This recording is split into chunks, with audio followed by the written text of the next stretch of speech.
Welcome to The Longest Turn. This is episode 75, Moon Colony Bloodbath. My name is Tyler. Hello, this is Kevin. This is Tyson. In this episode, we're going to talk about a few games that we've been playing lately. Then we're going to do a feature review of Moon Colony Bloodbath. Welcome to 2025.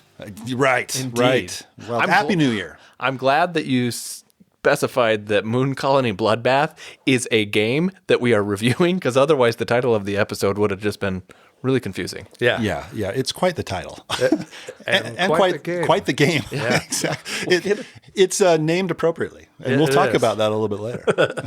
So this is our first time recording this year. We're getting off to a little bit of a slower start, but we're excited to talk about this game and talk about a few others that we've been playing. That's right. I've finally got a game with the game group in, my first since CabinCon back in November. I played this Moon Colony Bloodbath with Kevin a couple nights ago. On Thursday. That was my first game night in 2 months, probably. It was my first time playing Game Exposed back to from CabinCon as well. I haven't played anything with the game group. I have been playing a fair amount with my family, but just... Yeah, I've been playing a ton with my family, right? Which has been awesome. But yeah, game group, not a lot. We kind of took a break fix that. We'll over fix the that. holidays. Yeah, for sure. It was a busy time. Yep. Holidays went smoothly. I think we've all said as much, and I'm excited for the new year, excited to play some new games, and I think we've got a few that have already been good introductions to new games this year. For me, I got a few different games for the holidays that I was gifted. One of them that showed up was a game that I got to play with my family, and I loved. Did you guys get any games for the holiday seasons? I did. I got a few games. So one of the Lucky Duck games, the scannable ones for Kids Chronicles. Oh, yeah. I got that one. Started playing through the tutorial and I got stuck on the tutorial. I'm like, I don't know how to get past this. And you can't get past the tutorial to start the game.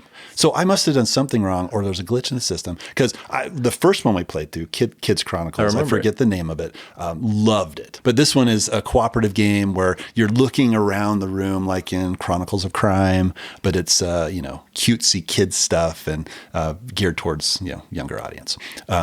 But for some reason, I couldn't get past the tutorial. I have to restart it and do it again because we're doing something wrong. But got that one for Christmas. So I got the Monster Tummy one for Caden, my little guy. Yeah. And I couldn't figure out how to scan the freaking cards. And because they don't show up on, like when you're trying to scan them, when you're trying to feed the monster, they don't show up. Oh. Okay. I later found out you have to use the front camera and not the back camera. Oh, yeah. I think we had that problem too when we first started. Yeah. It wasn't clear. Yeah. And so I was like, okay, well, we'll go back to it. My wife has tape over her front camera. She's okay. A little bit of a tinfoil hat thing going on. Fair. Yeah. I mean, it's a thing. People's gonna hack cameras. Really, Amazon and Google know everything about our lives. So. I don't know who's going to be hacking your camera necessarily, but it's a thing. Yeah, it happens. And I think your point is exactly correct, that we already freely give our information away as consumers to almost everywhere. Yeah, this is true. So I got my stocking stuffer from our holiday gift guide episode. The Boop. Santa gave me Boop the Halls. Awesome. So how is it? Have you played it? I haven't. I read the rules and I built the little tree and then I just didn't get to it yet. I like Boop. I think it's a great game. Yeah. And it's like a multi-level thing, right? Yes. It's a multi-tiered. It's 3D chess. Christmas tree, yeah. But I got a Lego chess set. So I got to build that, and then Logan and I have been playing chess quite a bit. So I got one big Christmas present that my wife went out of her way to buy something that she thought I would really like. I didn't ask for this. I didn't have this on my radar whatsoever. She bought me a 3D printer, like one of the best. It's a Bamboo Lab P1S printer, kind of a high-end printer with all the accoutrements on it.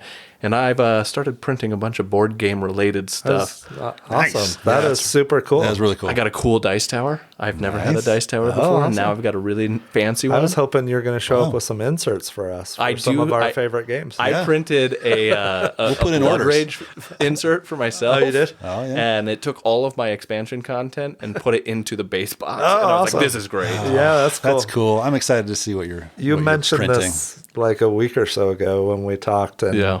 and I was excited. I want to find out more about it because this is something I'm definitely be interested in doing in the future. Yeah. Well, I'm interested as well. Yeah. So I've got this whole setup on mine that I can control my whole 3D printer from my phone, and I can send prints to it. It's got a camera inside the 3D printer, so I can check the status. I can look at it, and I can take care of all the prints I want and set it up and come home, and it'll be printed or whatever. It's pretty cool. I'm excited to see what else I'm gonna be able to find and use and make. So Nice.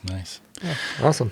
Hey, do you guys? So it's a new year, right? Do you guys do board game goals for the year? Have you set like challenges up? I know there's that feature in Board Game Stats. Have you guys ever played with that before? Or done that? that Yeah, feature costs I have. 99 cents extra. And you haven't paid for that. And I've paid for everything but that single feature. That- and I'm like, I don't know why I haven't ever paid for it. But I've never done the challenges, and I don't know. And it's probably just because I haven't paid the 99 cents. So I've taken years off and I haven't done it. But last year I did it, and I wanted to play 150 unique games, right? So it was a few months before the end of the year, and I'm like, oh man, I'm like 40 games off or something. You know, I'm just not going to do it. And Matt was over with his wife, and they're like, no, I think you can do it. So we just played a ton of different games, and on New Year's Eve, I got to 150. Oh, wow. That's awesome. And it was cool. It was just fun. Yeah. And it was fun to kind of push myself to play different games and experience new things. It didn't necessarily have to be a brand new game, but something maybe I haven't played for a while. You know? So it was a lot of fun. So I set that same goal for this upcoming I mean, year, I was watching some guy do a similar challenge. It was a fitness challenge, but all year he did a pull-up for every day of the year. So the first day of the year, he did one pull-up, and by the end, he did 365 pull-ups on the last day. So like every day after that, it's stacking. I think these board games challenges are far more accommodating for me to be able to do that than something like the fitness challenge. So maybe I'll do that, because the way that you just described it sounded exactly like I'm pushing myself. I'm going to the edge, and I'm gonna make it. And maybe I could do that instead of thousands of pull-ups. Well, maybe pull-ups are going to be better for your health, but whatever. I haven't had any soda since January 1st. Oh, I nice. feel like it's time to go down that route because, So you're off of soda, you think? yeah. I'm going on two and a half, 3 years maybe. Yeah. I think. Yeah. I'm going off like 30 years. Yeah. Oh, that's awesome. Shelly's brother is similar. He's like 25 years or something since the last time he had a soda. But yeah. It's not the best thing for your health, but it's a little soda here and there is not going to hurt you too bad. It tastes so good though, right? Oh my gosh. I was talking to my daughter about this as she's, drinking Coke. I'm like, oh man, I really want a Coke. And it's been a long time since I had one, right? But you just get those urges, every once in a while. We were working on a project today, and Shelly opened up a Diet Coke, and I was like, "You're just going to drink that in front of me?" She's like, "Yep." Yep. That's what Alicia does too. Loudly emphasizing the gulps. Yes. Yeah. And she's like, oh, this is good. Yeah. Right. Yeah. It's funny. One of the last Cokes I had was at Disneyland when we went, and it's been, 2.5 years since we went there. And we said over and over again, Disneyland Coke is the best Coke in the world. And it was delicious. Okay. And we started planning our next Disneyland trip, and I'm like, oh no. And it did cross my mind. I'm like, oh, it's going to be good Coke, and I'm not going to drink it. But I think it's going to be hard the next time I go to Salt Lake area and can't get a swig. Oh yeah. They got the fizz and the swig and the all dirty those sodas. places. Yeah. Which, for anybody who does not understand that, there is a culture of soda drinking in that area that is uncanny. I've never seen it anywhere else. Yeah. There are soda shops all over. Multiple soda shop chains. It's like Dunkin' Donuts on the East Coast. Yeah. And some of them have made it here to Colorado. There's Fizz. Which I love Fizz. They have this drink called the Bombshell that I used to get. That's fantastic. Raspberry Dream at Swig. That's my go-to. There you go. Okay, what I've started doing, because the family still goes to Fizz in these places when we go back to Salt Lake, is I get just flavored soda water. Okay. And it's actually really good. It kind of hits the spot for me. It'd be better with the Coke, but hey, it'd be better with the Mountain Dew. But it's something. It's not bad.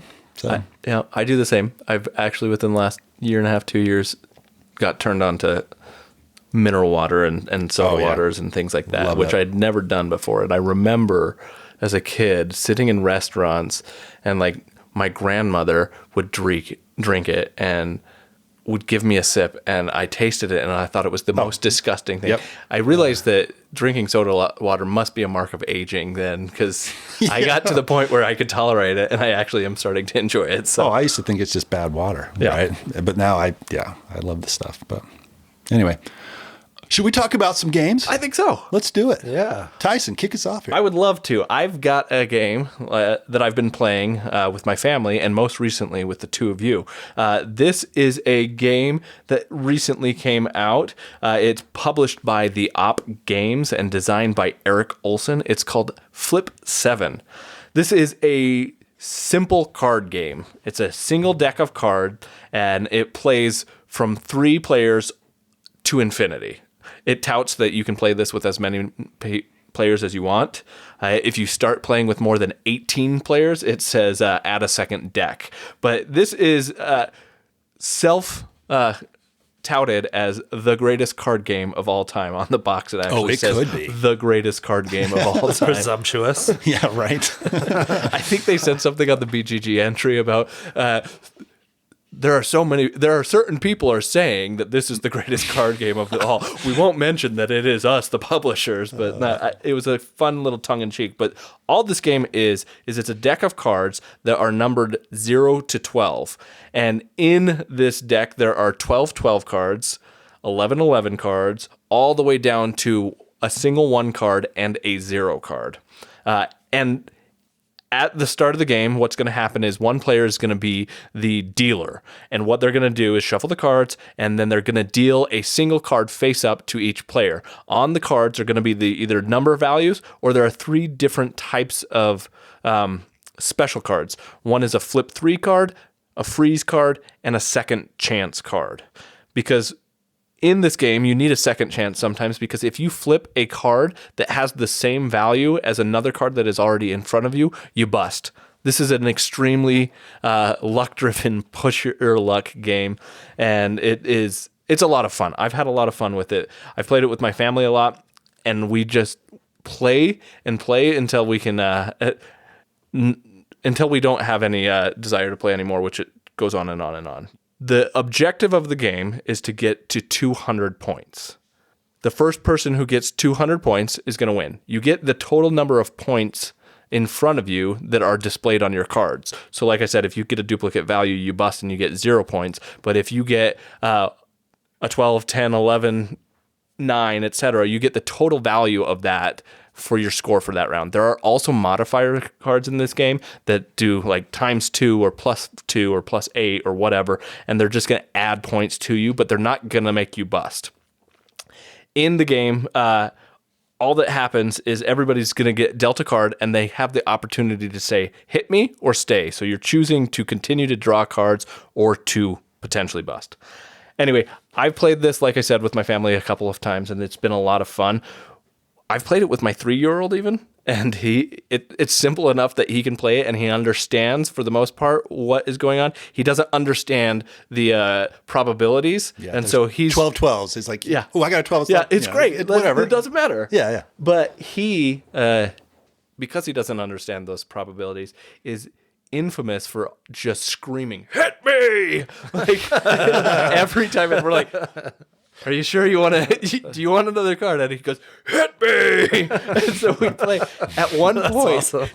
He kept doing it, and both my wife and I were like, "We think you should stay." And he's like, "No, hit me!" And he did it on it, and the gimmick to this game is if you flip 7 cards, you immediately end the round, and you get the total value of your cards plus an additional 15 points. Well, he did that, and he kept saying, hit me through this round. He had multiple modifiers. He had no second chance cards that would essentially save him if he had a duplicate, but he kept going, and he ended up with 124 points in a single round. Oh my gosh. Which is significant because you're trying to get 200 points total for a bunch of rounds. We played most recently with Kevin, Tyler, and I, and had I think 11 rounds that we played, 11. right? Yeah. So there can be a lot of rounds, but it goes pretty quick. I don't know. What do you guys think? You guys just played this for the first time. What's your thoughts on it? This one's an insta buy for me when it is in stock and when I can find it. I mean, this game is fantastic. Yeah, if as soon as it's in stock, if it isn't already, I know I checked like a week ago and it seemed like it was sold out everywhere. I would definitely be buying this. Well, and Kevin just checked, I think, just before we started recording. I was recording. just looking on Amazon. I didn't see it on Amazon. I know it's one of those games that just creates fun moments, right? Like you're pushing your luck. Sometimes it works, sometimes it doesn't. When somebody else busts, everybody's cheering. When you do well, you're cheering. It's like, it's cool. The freeze cards are funny. It's like somebody's in the lead, I'm going to freeze you, and you're done. I got frozen, hadn't even flipped over a card yet, which was hilarious. Right? Well, and similarly, it's a fun game. There's the draw 3 card, right? Which I think is interesting because you can choose to play that on yourself, or you could choose to play it on somebody else. And in a similar vein to the freeze card, right, you might play it on somebody else because you want them to bust and they have a higher probability of busting. Yep. But you also could play it on yourself and get a lot of potential points. So it's this fun dynamic to watch. If I play it on you, Kevin, and you don't bust, well, then I just gave you a lot of points. And there's some frustration there that I think is pretty funny. Well, and the fact that your 3-year-old can play and the barrier to entry to all those fun moments is next to nothing. Mm-hmm. It's a fantastic little card game, right? Yeah. I don't know that it's the greatest card game ever, but it's pretty fantastic. It's pretty high up there as far as press your luck games go. Yes. Right? Yeah. I think it's great. I agree. This is what I want in a press your luck game personally. Like I know a lot of people love like Quacks of Quedlinburg, and for me, I think it's just okay because it is very luck based, and so I want it to be a little bit more strategic. But this is a pure push your luck game. Flip 7 is, and it's done in 20 minutes. If you get hosed by the luck, who cares?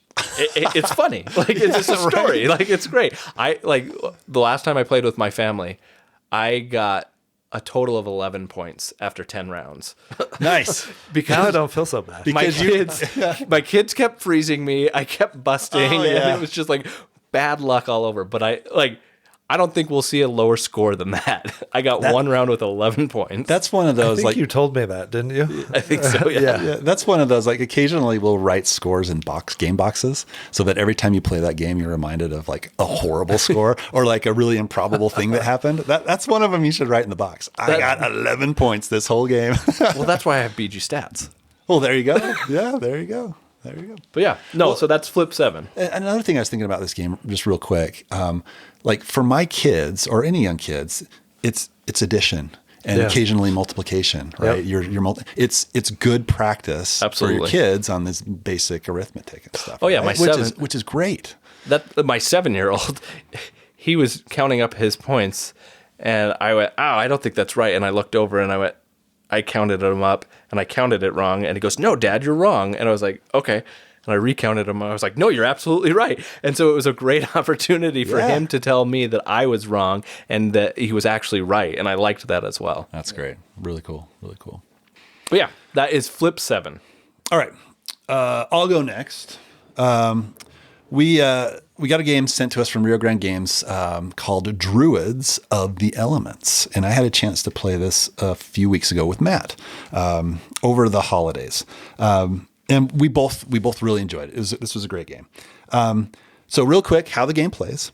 You have a number of hexagonal tiles, and you're going to lay those out in a certain shape, depending on how many players. But for the 2-player game, we laid out the tiles. So these tiles are forest tiles. Some of them don't have anything on them. Other ones have elemental areas. So you got water, air, fire, and earth. There's 4 of those. And then there's 2 sets of 4 magic areas. And the magic areas are teleport, push, convert gems, duplicate gems. You can do different things when you get onto these tiles. There are element cards that correspond to the element tiles. And then there are also rune cards. And rune cards that's the main thing in the game. You're trying to get these rune cards and satisfy certain conditions.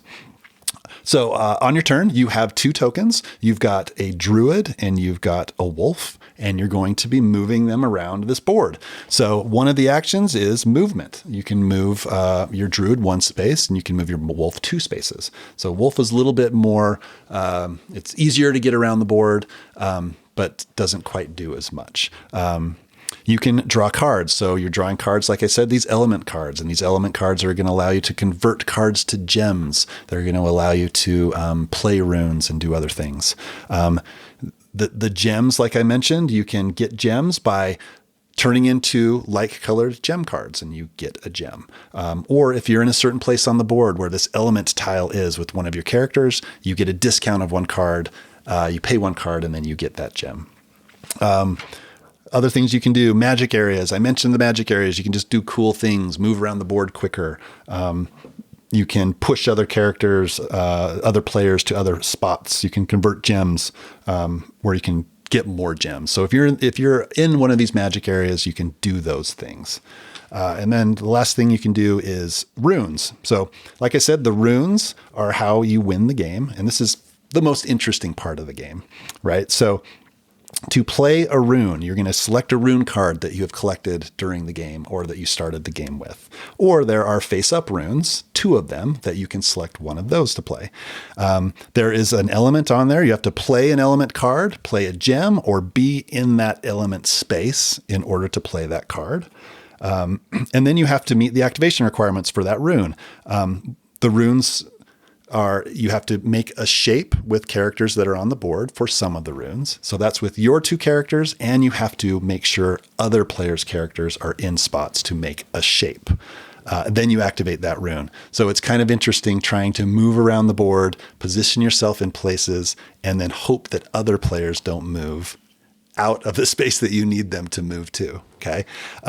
If you have a certain number of gems, you can activate that rune. So if you have 2 red and 1 white, for example, you activate the rune. Some of them do instant effects, and they just do instant effects. And then some of them are end game scoring. Okay. So you activate, you complete that rune, put it in front of you, and you have to go adjacent to a rune that you've already placed, either to the left or to the right. And you're trying to make sets of colors like blue, or you're trying to make sets of all of the 4 colors. And if you do that, you get bonus points at the end of the game. So there's kind of this spatial thing that you're working on in front of you with the runes. There's ways to move your runes around with special abilities on rune cards. And then whoever does that the best is going to get the most points at the end of the game. Once that rune stack is gone, and that's based on the player count, then you play to the end of the game. There's one thing that you do. There's a special Sabbath phase that you do at the end where you're playing as many runes as you can. And then you do final scoring. Points you've earned during the game by completing runes, and then bonus points at the end for complete sets of colors. And that's how you're getting most of the points. So we had a lot of fun with it. I think I'm interested to play it with more than 2 because of that spatial element and completing runes. There's more people on the board. It might be a little bit easier to complete those. Pushing people out of the way to get them into a spot where you need them would be more interesting with more players. But we had a good time with it. Does it scale from a 2-player? Like, are there changes from a 2 to 3 or 4-player game? So I think the only difference, you can play up to 5. The only difference is for 5 players, you add an extra layer of hexes on the top of the board. Right. So it becomes a little bit bigger at 5 players. Okay. But for 2 to 4 players, I think it's still the same area that you're playing. So it feels like I could imagine then a 2-player game would feel a lot less crowded than a 4-player game. It's going to be more open because you have your wolf and you have your druid, right? And it's going to fill up more as you have more players, right? There's like a team variant. You can play this up to 8 players. Yeah, I was just going to say, you 2 to 8. That's crazy. Yeah. So 8, there's not a lot of games that can play. So I'm interested in playing that, right? Yeah. At 8 players, we were only playing 2 when we played, so we obviously didn't get to experience that. Does it have to be a team if you're playing with 8, or can you play 8 I think it says team variant for 6 or 8 players. So I think you have to have 6 or 8 players in order to play the team version of it, right? Oh, and another thing. Okay, this is the other cool thing. There are follow actions in this game. So I do love a good follow action. yes, and I actually we started playing this, and I'm like, yeah, Tyson loves this crap. Yeah, this is good stuff, right? So if you activate a rune, everybody around the table has an ability to activate a rune in their hand that is the same color. So if I do a green one, then if somebody else has a green one, they can leech off my action and do that. So it's basically saving them an action. Yeah, now you're talking my language. Which is pretty cool, right? Yeah, and also converting gems if you're in a spot to convert gems. Well, you can convert gems at any time, right? So 2 cards will convert into a gem, which could then help you get a rune.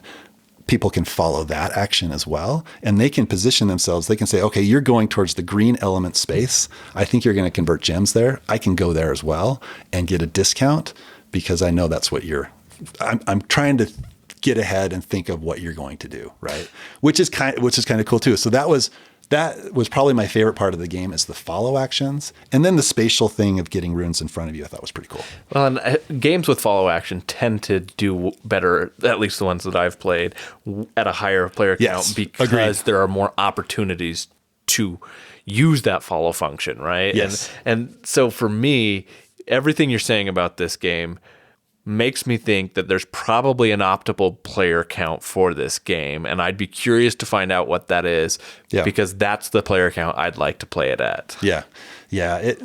I would agree with that.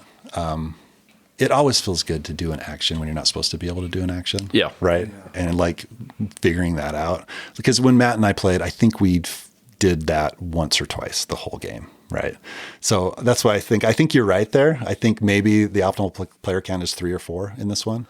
And I'd be interested in the team game too. Like maybe that's even better. I just know from a design and a development standpoint, games that have follow actions, in having tried to design follow action games myself just for fun, as well as helping develop a couple, I've found that one in particular does have that optimal player count, and a lot of times you want to throw that as a publisher, you want to throw the 2 player count on the box because it increases your sales potential, right? Like anytime you see 3+ players, that's as a consumer for me, that's a that may not be the best game because I can't play it with as many groups of people. So yeah, exactly.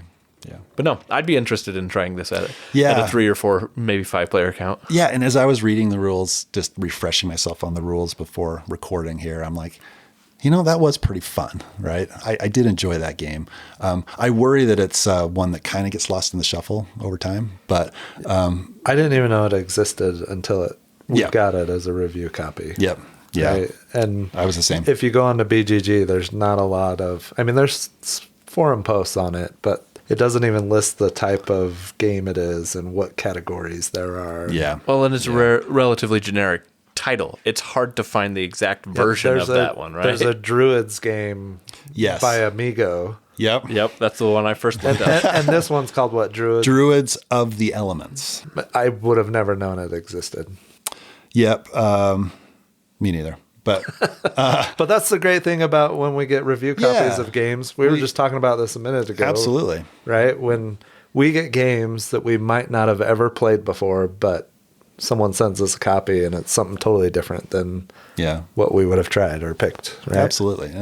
I love that. That's exactly what I love about getting it, is because it exposes me to stuff that I wouldn't have likely spent the money on myself anyway. And then I end up really enjoying a lot of those games, and I feel this like desire to share it with others because hey, like this didn't jump off the shelf to me. I think that more people should be aware of certain games like that. Yep. So that's Druid. I didn't mention, I don't think who designed it, which he definitely deserves a mention. It's Federico Marcucci. I think it's his only design. Is that what you're seeing on BGG? I think that's what I saw. So for a first design, I think he did a great job. So should get it out and play. Nice. Really, first published design. Yes. I'm sure he's designed many before this, but first published design, if that's the case. So that is Druids. All right. So of the Elements. Yes. Oh, sorry. Go I for it. didn't. Of the Elements. Of the Elements. Definitely not a cheesy game, but maybe you got one to talk about. So 30 episodes ago, we did a feature review of a widely known game, Distilled by Dave Beck. And at some point in that episode, I made the comment like, the whole like distilling, that's really not my theme. I love the game.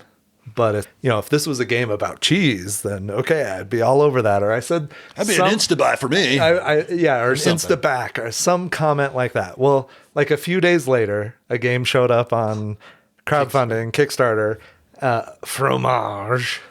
Like within a couple of days of posting the episode. Yeah, and I was like, and you guys were both like, well, are you going to get it? Or you're going to be a man of your word? Yeah, you're kind of committed to this now. There was some conversation on Discord, and I was like, well, yeah, I'm going to get this. I love cheese, so I ordered Fromage knowing nothing about the game. I don't think you would have done it otherwise. I totally would have. You think you would have backed this in for sure if you weren't like feeling bad after saying that? Yes. Well, if you if I hadn't have said that, I don't know. I would have investigated the game just like I do. It wouldn't have been like just a click. Instant. Yeah, right. Yeah. Okay. So anyway, Fromage. This is a fantastic game. It is designed by Matthew O'Malley and Ben Rossett.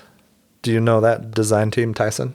I do, and I can't place them. It's one of your favorite games, The Search for Planet That's X. exactly what it is. But they have a bunch of other ones. They did like Between Two Cities and Between Two Castles and some other games. They have some co-designs there. They're a good design team. Yeah.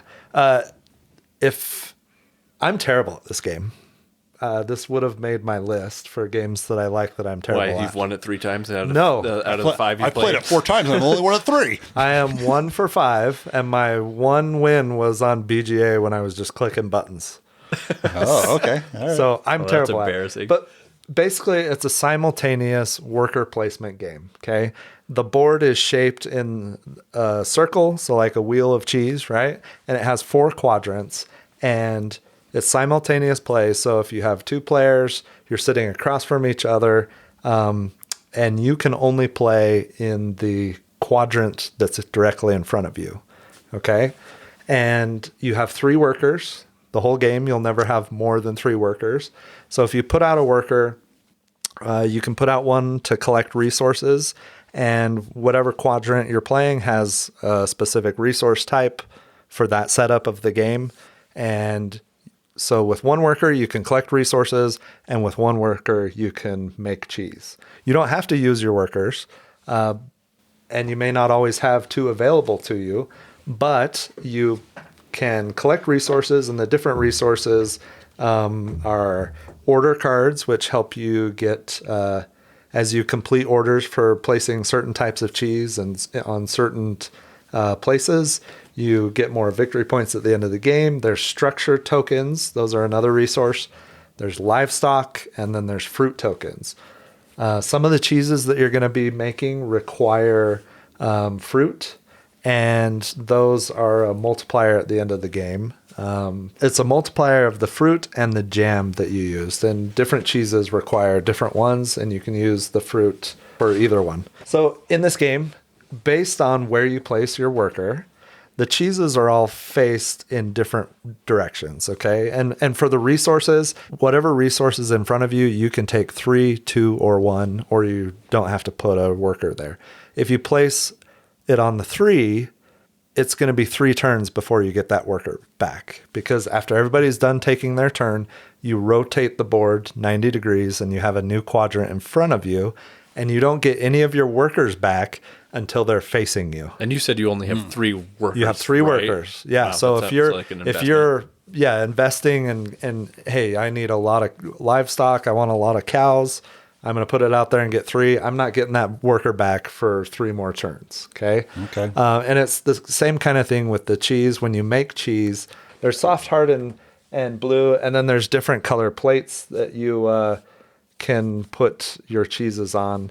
So each quadrant has a different scoring mechanism. One of them's area control. So it's like this map. And based on where you put your cheese on that map, you score more points at the end of the game if you have majority of certain areas. But if you put out a gold-plated cheese, your cheese is going to take 3 turns to come back before you get that worker back. But the gold one touches 3 different areas on the map, whereas bronze or brown plate is only in one area. So the more turns you have to wait, the better the placement is. So that's one of the quadrants. It's an area control. Another one, you put out cheeses. If you get 2 cheeses on the same table, or the more pairs of cheeses that you get on different tables, the more all of your cheeses in that quadrant are worth. Another one is like a display window, and you're trying to get a cheese on each different shelf. They're really simple mini games within the game. Nice. But you're trying to complete order cards for where you place your cheese, because those are victory points at the end of the game. When you put out the structure tokens, there are different structure abilities. And this is where I think the game really shines. Aside from being simultaneous and playing really quick, I mean, we can play this in 25, 30 minutes and be done. There's 4, you start out with 4 basic structure abilities, and you can play those. And so you pay resources, and then you get that ability for the rest of the game, right? There are 32 structure tiles. And so one of the variants is that you can draft new structures at the start of every game. So you see a hand of 4, take 1, pass them, take 1, pass them. And then you can decide whether or not you want to cover up the ones that are on your board or not. So I love drafting. Yeah. I think that's so that awesome. takes this game to the next level for me. There's some other, there's other little things of scoring, and I didn't talk about one of the quadrants. You just get victory points based on the number of your largest groups of cheese that are connected by their placements. So to clarify, just to be, there is no worker blocking in this game, right? Because you're playing on a quadrant that is designated to your own, and you're playing simultaneous. So it is 3 workers are not as like that was the big thing that I heard was 3 workers is all you get for the whole game, and that seems like finite. But then I was thinking about how if they're different, you're only allowed to play on your quadrant. Is that correct? Yeah, you're only allowed to play on the quadrant that's directly in front of you at the moment. You definitely don't want to try and play on every single one and build up on every single one, because then you'll score poorly, and maybe that's my problem. The cows let you place, or the livestock tokens, when you fill those in on your player board, you get to place an extra cheese in the quadrant that you're in, which is kind of nice. But yeah, it's interesting. Like, do I want to get 3 of this resource and wait 3 turns before I can use this worker again, or just take 1 and then I know I'm getting him right back the next turn?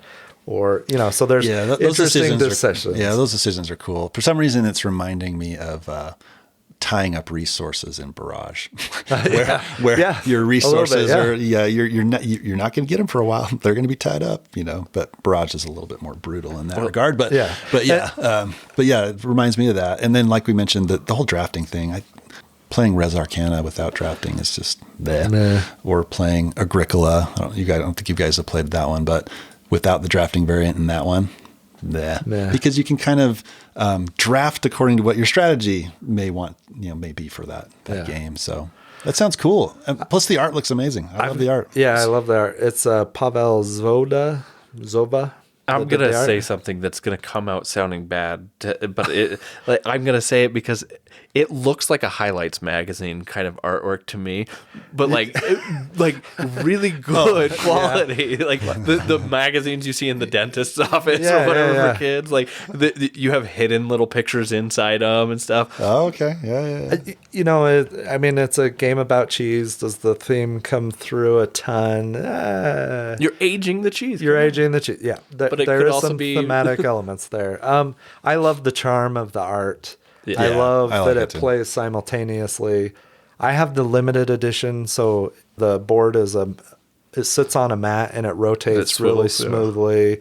I I think it's cool when you put out your cheese tokens, or when you make cheese, you're covering it with a worker. And then when you get that worker back, your cheese, you have 15 cheese tokens that stay in place on the board as you place them under your worker. So once somebody gets all 15 of their cheese out, then the game ends. So it can end abruptly. I can't at times. I help but think it's a really weird exosuit for anachrony. Like for what? Anachrony. Like the cheese, you slot the workers into the cheese. It's like the wax protecting the cheese. Yeah. Oh. Yeah, that's anachrony for sure. Yeah. Fantastic little game. Fromage, the Italian version, or an Italian-focused version, is coming to crowdfunding soon. And I think that's a standalone / expansion. So the question is, are you going to back it? I was going to wait for the Dutch, the Dutch one. Yeah. I might...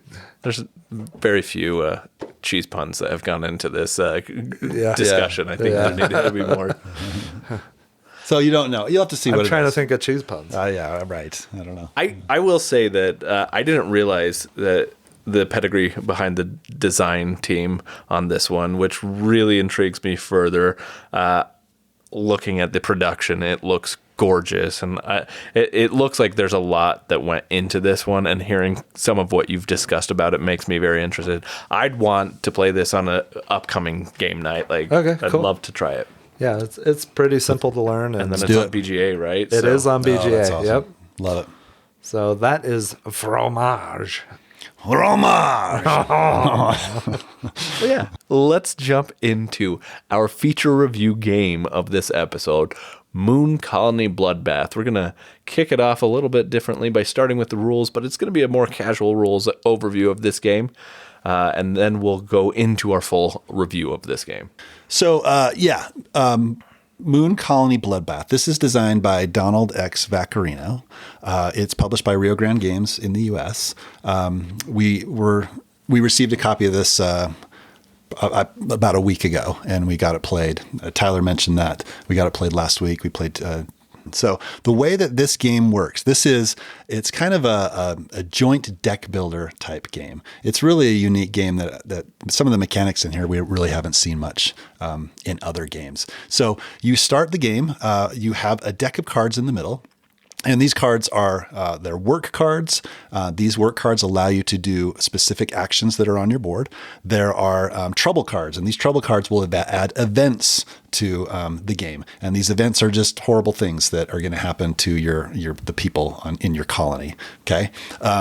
There are twist cards, and these twist cards will do specific things in the game that vary by game. So there's a big stack of twist cards, and these twist cards, you'll have 2 of them in the game for each game. There's ways that you could potentially add more of them later in the game, but usually there's only 2 in the game. All right, so the theme, I'm going to read the theme of the game from the rule book, all right? Okay, so it says, cities on the moon. This will be humanity's crowning achievement. At last, no longer bound to the Earth, the moon, a stepping stone to the stars. The rockets are loaded with supplies and colonists. The robots are programmed and ready. Everything has been planned down to the tiniest detail, and there is no chance whatsoever of failure. To the moon. So this is an engine building, engine losing tableau game. With a shared deck the players build that makes things happen. Many of them bad things that kill people in your moon colony, but some positive, and some that let you build up. The game lasts until one player's moon colony has no people left in it, or the players reach the bottom of the event deck. The player with the most survivors wins.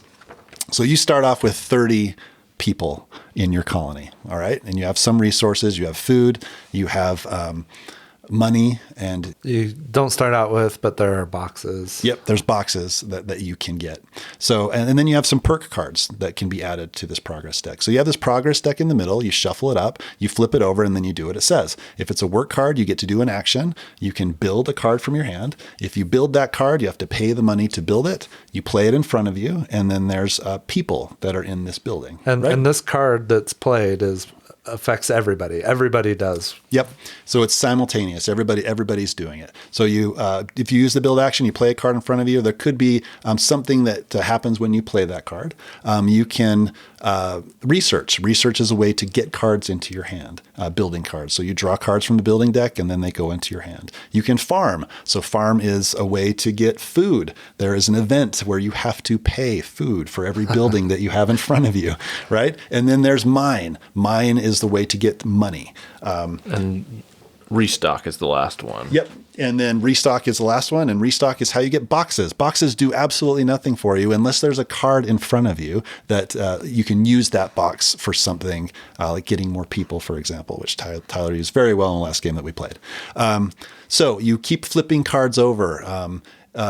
And adding events. So when there's trouble, you'll add an event. It goes onto the top. You flip it over. There could be an accident or a gas leak and you're losing people. There could be an event that says add a robot. And these aren't happy robots that do good things. They're robots that are glitching and malfunctioning. They're murderous robots. And they're murdering your people, people right? Will die. Yeah, people will die.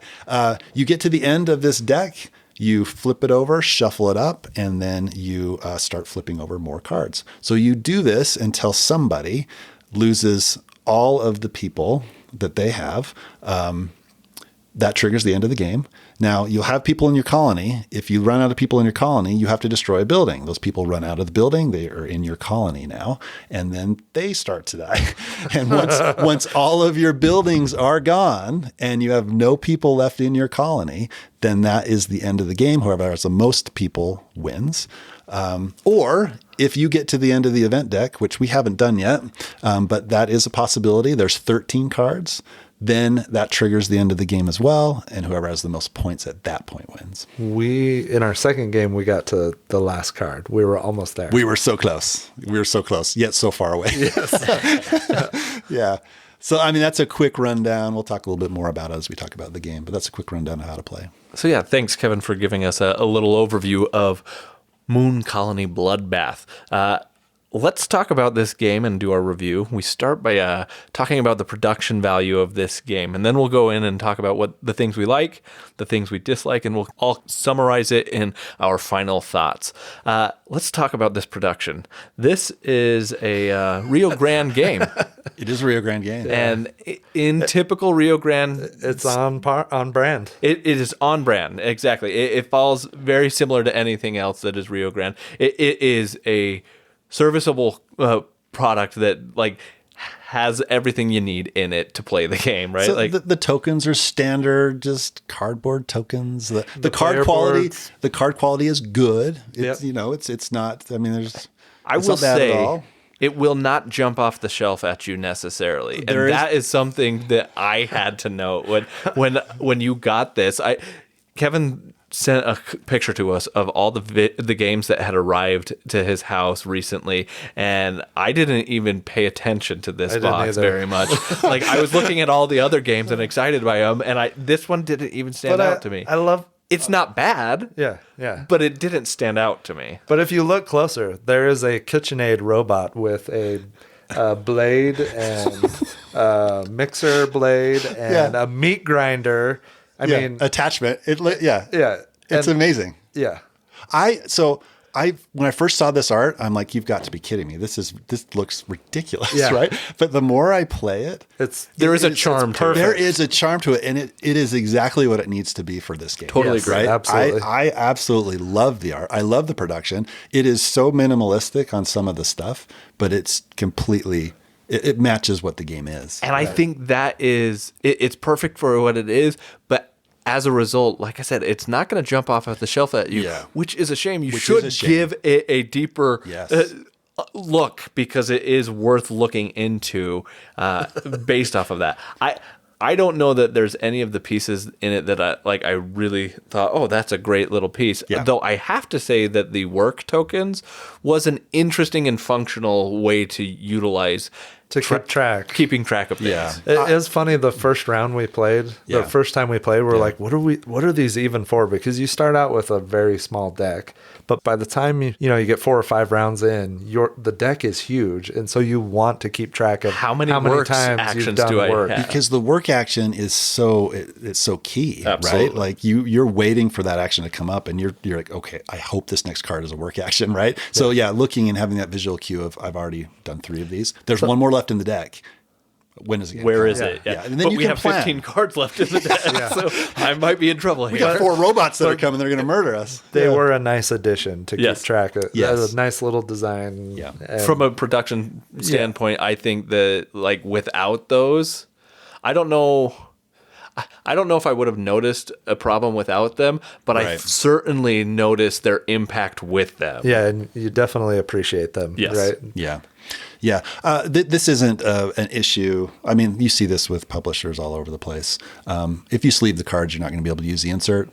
It's just the way it is. So toss the insert if you sleeve the cards. If you don't sleeve the cards, it's a very good functional insert. It was really nice. So I thought the insert was great, but I mean, something to mention. Serviceable cardboard.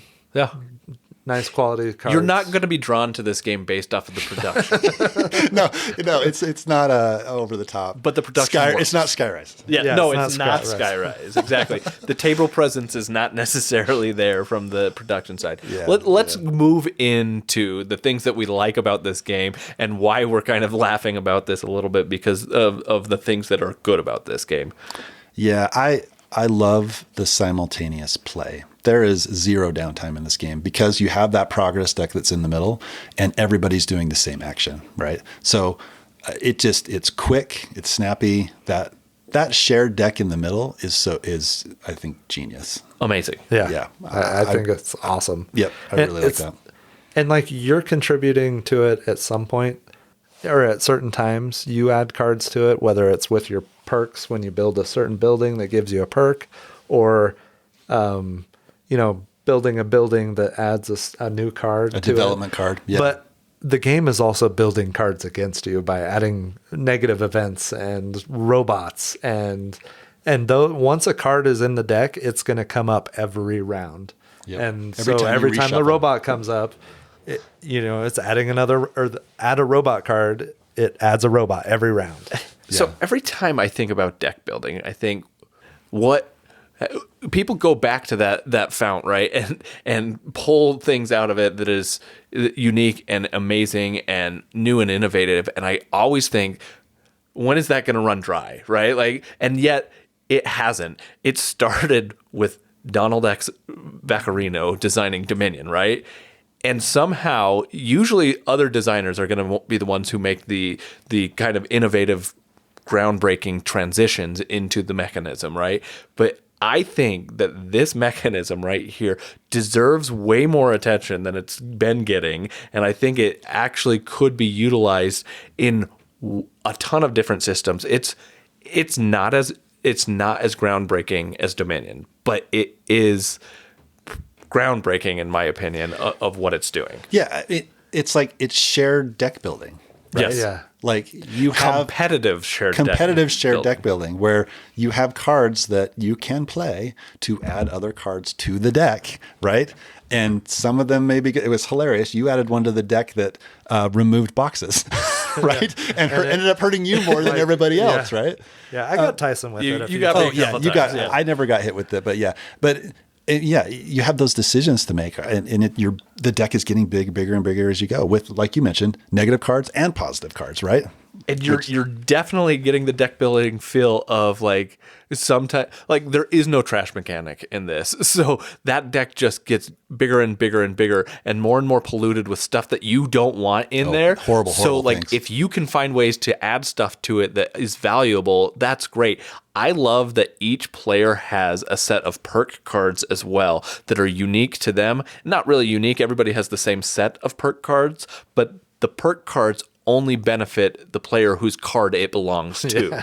So it's fun to like fill up that deck a little bit with some of your stuff, and then you start getting stuff. If you can get them out early, and then they're coming out every round. Every round you're getting stuff only that you get, because otherwise all the good stuff that comes out goes to everybody, and you don't feel bad about that, but it's also like, it's better when they're beneficial you. as well. And this is a game where there is a struggle to maintain your engine efficiency. And so I think it's very interesting to see when I can add stuff to that deck that continues to benefit me, but nobody else. It ensures that I might be able to prolong my struggle a little bit longer.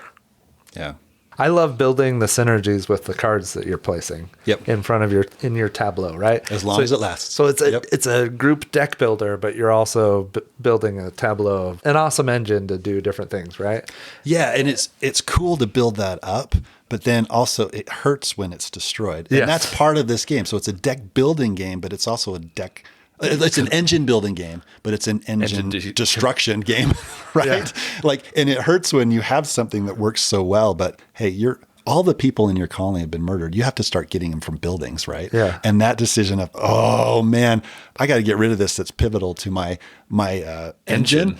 But I've got to do it, right? But then there's times where you have cards in your tableau that you've built that when you lose them and they're destroyed, you get another benefit from them. And that feels good. And I love that chaining or that. You're like, I'm only getting this out because when it's destroyed, I get a perk, which is awesome. Yeah. Well, and it's like, okay, I've got to destroy a building. Well, I'm going to pick the one that I at least get a benefit for, you know? Yeah, exactly. But yeah, building those synergies and combos is it's a blast. Yeah, I agree.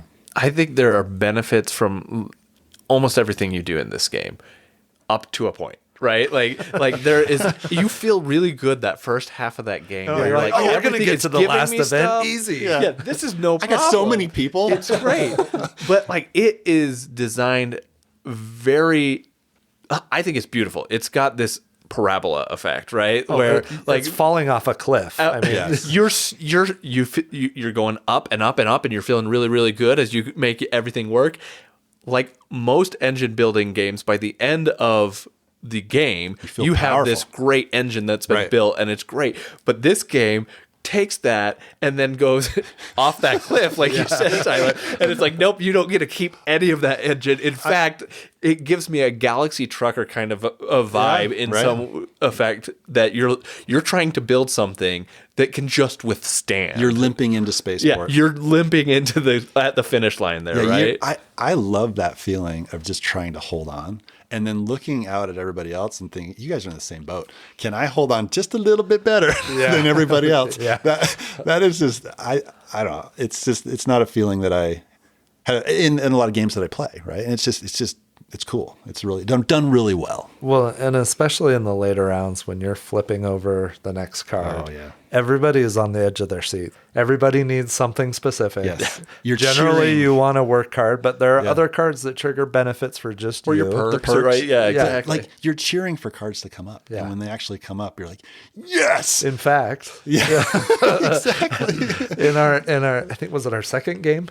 Yeah. It was our second game. Yeah, it was our second game. I had the cloning lab, I think, where when the hunger card comes up, you have to pay for each one of your cards. And if you can't pay, you lose people. Yep. But if you don't lose people, you get 2 bonus people added to your colony. Yeah. And I had the cloning lab, I think that's what it was called.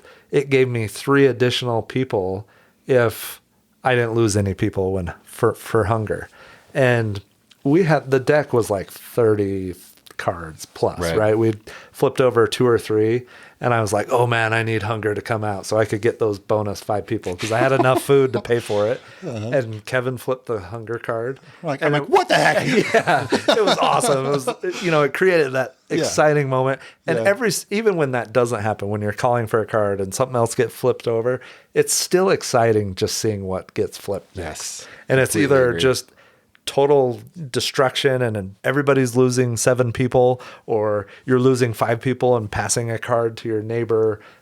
Each of the robots generally have different abilities where you lose people and then do something else. Right. And sometimes it's pretty negative, but it can be positive as well, which is fun.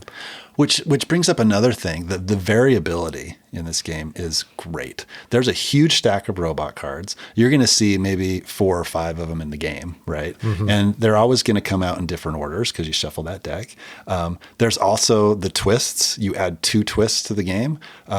They're going to do certain things. There's a big stack of those, and you generally only see 2 of those. There's ways I think robots can add other twists, but I don't think we've seen those robots yet. So the variability is great. Right. I mean, and it already exists in this game. So it's a good thing, because we know this designer doesn't ever put out any expansions. Oh, none whatsoever. When's the next Dominion coming? Yeah. But I do worry that is a product of its overall success. And while I don't think this won't be successful, I think that my biggest concern about this game is, will it get as much attention as I think it deserves? I hope it does. I hope it gets, because it's ripe for expandable content. Yes. Oh, it right? is. Like it totally is. Like it's there. Not only is it great from a mechanics standpoint with infinite potential, similar to Dominion, but also like, I think thematically, the game has a lot of fun, tongue-in-cheek kind of vibes going on. It has a charm, like we said, to it that is really fun, and it has character that you could create like these little sub-stories within this kind of a universe. Yeah. You definitely, this is a game that every time you see a new card that has flavor text, read the flavor text. Yes. That's what I was going to mention, because it's legitimately funny. Yeah. It's like, it's good. It's good flavor text. Yeah. The whole game, everybody's dying, right? Like, people are dying. That's what this game is. It's That's Moon why it's a Colony bloodbath. Exactly. But I couldn't help but think, after it came out several times, the event card, there was an event card that, like, tragic accident or something like that. Or no, it was the anger one, whatever I can't remember. Temper's Flare. Temper's Flare, yes. And you lose 2 people. And you lose 2 people because temper flares. And the more I kept looking at that card, I realized, those are murders. Those are not like... This isn't an accident. It wasn't a random accident on the moon. Yeah. People got angry and killed each other. And then you read the flavor text and it just added to it. Or the one that's like an airlock. You lose 5 people because the airlock malfunctions, right? And they're like, well, at least there's more room. Yeah, exactly. Well, there's one about recycling, and we get to test the recycling or something. Yeah, and you lose like 7 people. Wait a minute, what's happening here? Yeah, it's the theme really comes through. Yeah, I think it's done really well. But I think that's all subtle, and again, like unless you give this game an actual chance and look into what it is, you're gonna miss that. Like, on the shelf, unless you're paying attention and seeing every card, you're gonna miss out on a lot of thought, I think, that went into this design. Yeah. Is there anything we don't like about it? Well, I don't think so. But one thing that's a little frustrating, right? And you mentioned this in the last game we played. It's so much fun to get those perks out. It is. And if you get cards that don't let you get those perks out, especially early, you're like, oh, man, everybody else is getting perks and I'm not getting perks. You know? Every time someone else's perk card comes up, it's just a stab to the reminder. Yeah. You don't have any. Yeah. Exactly. But yeah, I don't think that's a negative at all. I have something that I don't personally think is a negative, but it is something to be aware of for some people. This is in the same category for me. It's a Misery Love Company game, meaning that it's in the same category as something like After the Empire, which I know that both Kevin and Tyler do not have favorable experiences with me, because it's just frustrating. So I could foresee some plays of this for people where they're just frustrated because they can't keep afloat. You feel like you're drowning to some extent. You do. And like, I flat out, like in this last play, just completely lost and was zero. The person who loses will always get 0 points at the end. Well, unless you get to the end of the event. Okay, that's true. You could get to the end. Yes. But so far, that's probably not going to happen. We haven't seen that. Yeah, we haven't seen that yet. So like, to me, it's not going to be uncommon for people to get 0 point scores, and that could feel bad. The nice thing is the game plays pretty quickly. It's not a long game. It's not a 2 or 3 hour experience like After the Empire. It's intuitive. And the first play isn't as rough. Right. I feel like you get into it quick. I like Misery Love Company games. Yeah. This is not me saying it's a complaint for me, but I could see people come into this game having an expectation and realize that basically this game is beating up on you. Well, I would hope that when you look at the title of the game and it says Bloodbath, that you would maybe have some, I think it's just funny every time you lose people. Oh, I think it's hilarious. I think it is too. You're sick. Well, I mean, These aren't real people, okay? Yeah. This is fantasy, sci-fi. This is your fantasy? No, this is just fantasy. That was his fantasy. Gotcha. Well, wait a minute. That's not what I said. Yeah, edit that out. No, I think it's funny too, especially when you read the flavor text, and and the art adds to the it's great lightheartedness of people dying in a moon colony, right? And horrible accidents and glitching robots. Yeah, absolutely. KitchenAid robot murdering people. I think we're looping back into things that we like about this Which game. we tend to do on reviews when we really like the game. I'm trying to think of something that I don't like, and it's not there other than at some point we're going to run out of the new content and the new experience, and we'll know all the cards. Yeah. And at that point, I want an expansion.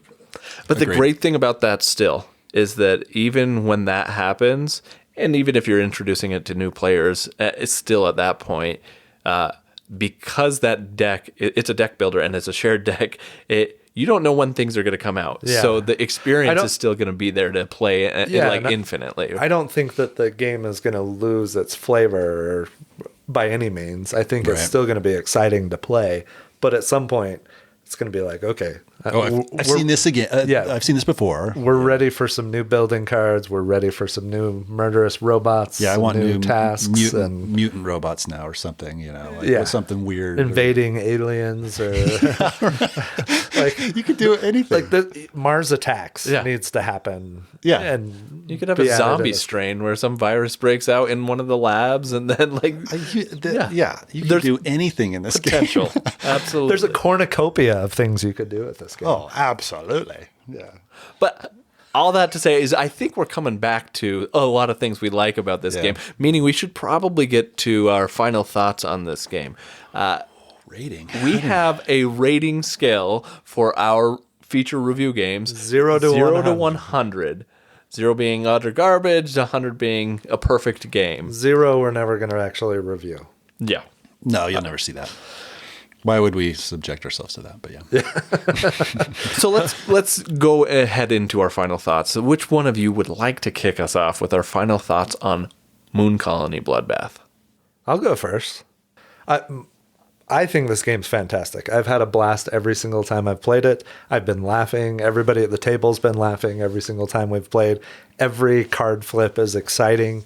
I love this building the synergies between the cards, trying to keep enough people alive to survive and outlast everybody, getting the task cards out, reading the new robots that are destroying people in different ways. And this game is fantastic. I want to play this every time it's on the table, and I can't imagine getting tired of this game. I love that you're building a tableau and you're also building a collective deck that just keeps getting played over and over and over again in the game.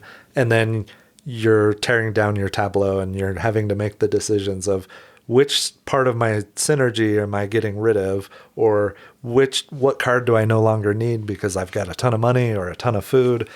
Fun decisions, great decisions. It's an amazing game. This is the first game in a long time that, Kevin and I played this and we immediately played it again. Yep. And I haven't done that with a game for a long time. Maybe Skyrise was maybe the last one, but and I would have happily played it a third time that night. It's great. So for my final rating score, I'm going to go really high. I mean, I don't have anything negative to say about it. I'm going to say 93. And, I wish I had this in my collection. You should not pass up this game. Plays up to 5. So, if you've got a game group that's 5 people, this is a perfect game to play. Good moments, laughing, exciting. It's fantastic. All right, I'll go next. I just kind of want to say ditto to everything that's been said. I mean, I love this game. I thought it was fantastic. The theme is hilarious. And like you said, you just laugh while you're playing, right? There's tension when the cards get flipped. I love all the flavor text. The robots are hilarious. It's just a really well-designed game. And I shouldn't be surprised about that because I've loved Dominion and Kingdom Builder is a fantastic game. Every game that I play from Donald X Vaccarino has been an enjoyable game, but I think this is one of the most enjoyable that I played that he's designed. Which says a lot. Which does say a lot, right? I have such a history with Dominion. I don't know if anything's going to surpass that, right? But yeah, get some expansions for this game. Yeah. I mean, I know it just came out, right? But I hope you're working on something already because that's an insta buy for me, right? Because I'm going to want to play it. So it's a high rating for me as well. I'm going to go 95 on this one. Well, I have to first say that I have the least experience with this game. So I've played it a total of 1 time. And so take that for whatever it's worth. But I will say, similar to what both of them have said, that this game for me, it has been a very long time for me that a game has come along where the first time I play it, I feel so kind of enamored and floored, honestly, by like some of the design elements. I'm thinking of some of the early stuff with like Vladimir Suchy that we've played, that there's a mechanism or mechanisms in them that I just am like, I can't believe that works so effectively and so amazingly. This game, I think, for me, is easy to learn, relatively easy to teach, very short play time. Like you can play multiple games of this in a night. It is accessible from 1 player to 5 players, and I think there is a lot of potential in this game for it. Infinitely expandable, and there's so much fun in both the laughs that are had and the experiences that you're doing with creating the engine in front of you, as well as I love, and I cannot understate how amazing I think that the collective deck building in a competitive sense is. That is a mechanism that I just want to see more of. I want this game to be expanded more and more just to experience that in different new ways, to see what can come out of that kind of mechanic, because it creates something that I already love. I already love deck building, but it took deck building and then said, you all share a deck. And you're trying to make sure that you're adding cards to that deck that you care about, but you also want to add cards that may impact others' strategies. And the more I play this game, I imagine I will be able to start to see a little bit more by looking at what other people have going on and seeing where they are and thinking like, oh, I can get that -1 box card in there, which is going to impede the strategy that Tyler's got going on because he's got all these boxes that he's dealing. There's just a lot of potential here, and because of the accessibility of this game, I think it's very high. So for me, similar, I'm gonna rate this as a 95. I think it's a very good game that is worthy of a split rating between 90 and 100. This is a longest turn first, right? This is the longest turn first, and it took an amazing game to do it. Yeah. Right? A 95. That's awesome. Yeah. Tyson generally sticks with whole numbers. Well, rounded 10, to the nearest 10. 10, 20, 30, 40. Yeah. Yep. That's exciting. I mean, I obviously have not played it enough to say it's a perfect 10, but like I could see this getting up there for me as being like a game collection essential, where like I think it could belong in anybody's game group because I think it's that good of a game. Yeah, I mean, as you're talking about it and you mentioned Vladimir Suchy, I go back to Pulsar when we first played Pulsar, right? Yep. And that mechanic just blew me away. That's a good comparison to make with that whole shared deck building mechanic in this one. And the more we talk about it, the more I think of, there could be so much done with that. Absolutely. Right? Which is really cool and really exciting. So hopefully, like we've talked about, this game expands upon that, or even other games takes it and improves upon it. Does different things with it, which is kind of a cool thing. Yeah, that's awesome. I think we like it. I don't know. Yeah. That may be one of our highest collectively rated games. I think it is. In recent memory. Voidfall was pretty high. Unanimous, yeah. But yeah, that's definitely up there. I'd be interested to, I don't remember what I even rated Voidfall, but I'd be interested to go back and see that one, right? But yeah, this is a great game. There is a album titled Moon Colony Bloodbath by the Mountain Goats and John Vanderslice, and this whole time I just wanted to click play and listen to see what it sounds like.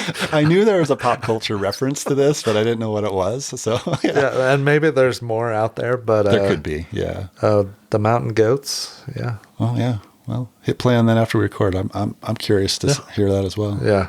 Are we excited about anything? I'm excited about a ton of things, but I don't have a lot of time for board gaming right now. So yeah, I've got a ton of new games that I'm hopefully getting to the table at some point soon.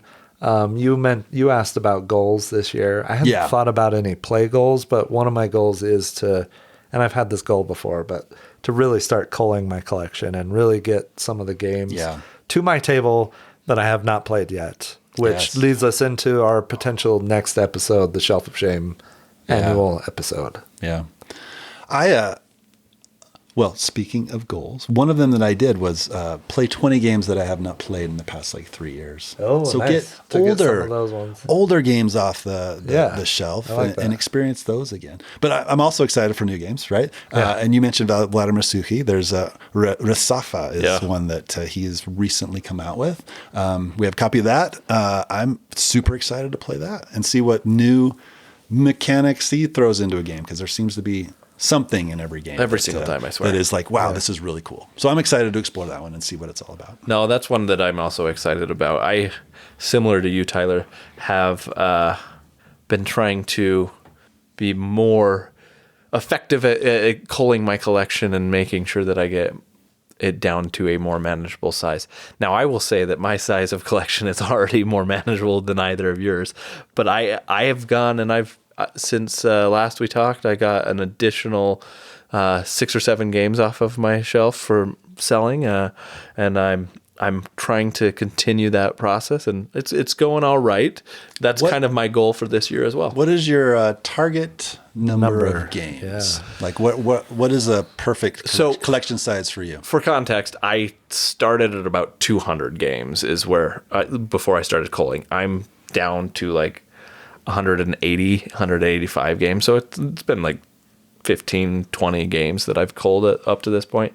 I think it's not necessarily a set number that I'm interested in as much as it is a set space. So in my basement, I have a specific area where I keep my games. If I can keep them all in the cabinets that I have, or on top of them, my wife does not like me having more than 4 or 5 games on the top of my cabinets, so I can't display them as well. So if I can keep it down to within those cabinets, that's kind of my goal. That's true. Okay, so it's a space thing. Yeah, I'm running into issues with space. I solved it slightly by putting a bit more shelves in my game room, but that quickly went away. But I've been selling some games too, and I probably sold 7 or 8 since beginning of December or something like that. Nice. So that's been good. It always it's nice when you get a game off your shelf, you're not going to play, right? And it frees up space for other stuff, or or more money to buy more games, I guess. I don't know. Yeah. I got stacks of games everywhere. I mean, my shelves are full. I got stacks. I don't know. Logan's got his whole collection in his bedroom. And then main floor cabinets. I mean, we have games everywhere right now in our house, so something's got to give. So yeah, I agree. Yet you backed the new Cthulhu Death May Die, right? I did. and I'm getting the Godzilla statue, so I don't know. But I agree with you. Something has to change. Where are you going to put that? I don't know.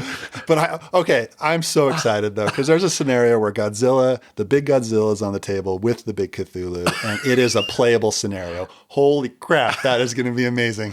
So I do not regret that I backed it. Yeah. I figured I'd wait till retail for the Godzilla. He's not coming to retail. He could show up at some stores. He's coming to eBay when somebody's going to gouge it. Didn't you get the free one for being a return? The little mini one. Yeah, it counts. Put that next to your giant Cthulhu statue. It'll work.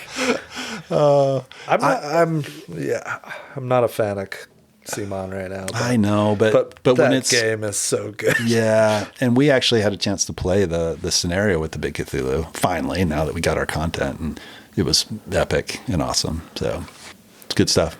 Lots of new games. I got Mistborn. I want to play that. I really want to play that. Nucleum expansion. I'd love to play Nucleum. So I gotta say, I know this is a board game podcast, but you just brought in Brandon Sanderson, right? I'm excited about Mistborn. Stop now. Because I just finished reading the 5th book. Oh, you did? And I completed it. I loved it. I love the Cosmere. I want more content for Call it. to Adventure. I've got that one. Have you ever played that? No. It's okay. Yeah. I want to play Mistborn. That's what I want to play. Yeah, I want to play Mistborn's one of my favorites. And with the context of all the Cosmere that I've gotten from the book, going back to Mistborn, Era 1, I want to experience that in a different way now. The RPG, I'm a $1 backer on that. I haven't gone back, but I am sorely tempted to go get I backed it. If for nothing else, all of the as a game art, master. It was one of the higher tiers. I don't remember Because exactly there's the which all one. player content one and then the all game master content. Because if you got a game master one, I will potentially go in and get the player content so that I could play with you. I don't remember. I'd have to look. Have you guys played an RPG? No. Yeah, I did as back in 5th grade, 6th grade. I've done character so it's been a generation. while. It's been a while. I played the Star Wars one way back then at D&D 2nd edition and the Teenage Mutant Ninja Turtle one back then. I've done character generation for D&D. Yeah, okay. But I never got into a campaign with it. So that's the extent of my experience with RPGs.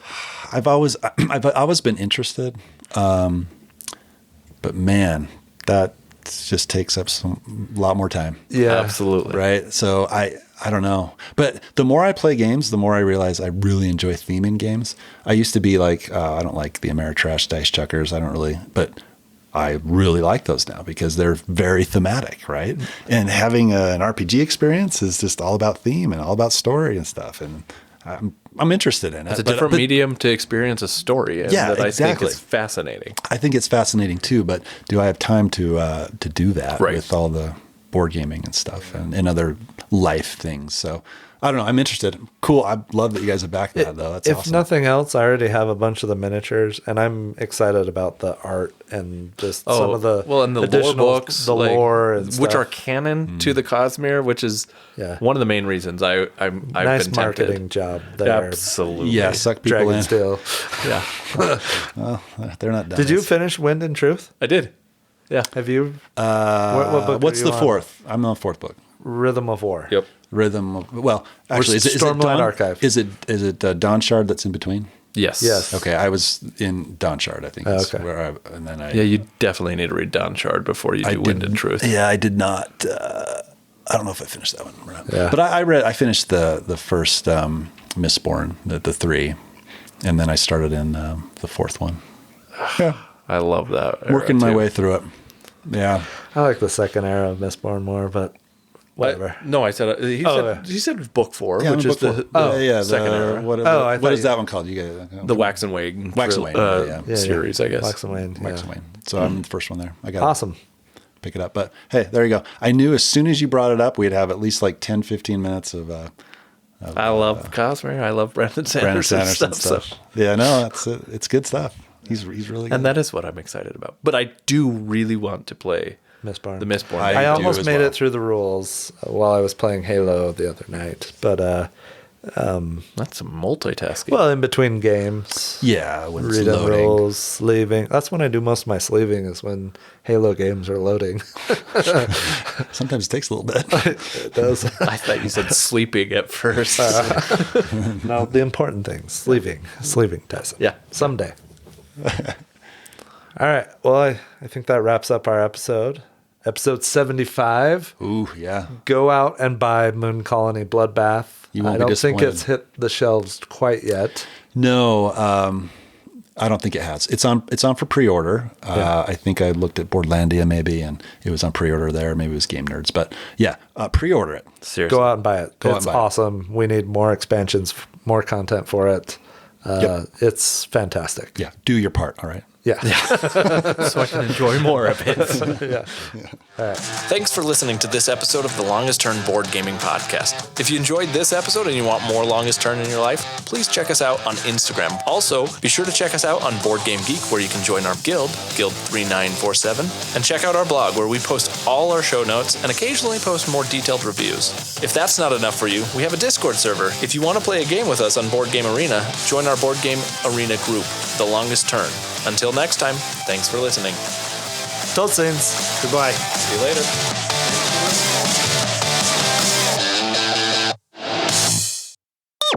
later. Welcome to The Longest Turn. This is episode 75, Moon Colony Bloodbath. My name is Tyler. Hello. Okay, This is such a ridiculous name. All right. Okay. Welcome to The Longest... That one was fine. That was great. Yeah, go for. I don't know. Okay. Yeah. I'm not looking at you. I'm not looking either. Okay. I can't. Okay. I had two good ones. You did. Or one and a half good can, ones. Well, you can edit. Yeah. Yeah. Welcome to episode... Nope. I'm in this episode... Did you completely forget how we do this? This I'm so tired. This is episode 75. This is the first time. Yeah. All right. Should we jump into our feature review? Feature review. Yeah. Moon Colony Bloodbath. I think that wraps up what we've been playing lately. Oh, transition guy. Transition guy. He's back. He's back. Yeah. Please. Sorry, Continue the transition. We just have a thing, and I just figured I'd we stick do. with our formula. I But didn't know how to start the episode. I forgot transitions. Yeah, whatever. That's fine.